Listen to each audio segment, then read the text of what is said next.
සිංහයෙක් මැස්සෙක්ට කරදර කරනවට වඩා මැස්සෙක්ට පුළුවන් පුතා සිංහයාට උගේ ජීවිතය වුණත් නැති කරන්න තරම් කරදර කරන්න. පොඩි මිනිස්සයාට ජීවිතේ නැති වෙන්න දේවල් නැති තරම්. හැබැයි ලොකු පොහොසත් මිනිස්සුන්ට තමන්ගේ ජීවිතේ රැස් කරගත්ත දේවල් එක්ක නැති වෙන්න තියෙන දේවල් වැඩි. එක පොඩි දෙයක් ඇති තමන් ජීවිතේ එකතු කරගත්ත සියල්ල නැති වෙන්න.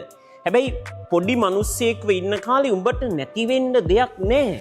මේ කාලේ උඹට ඇති මෙලෝ රෙද්දක් නැහනේ.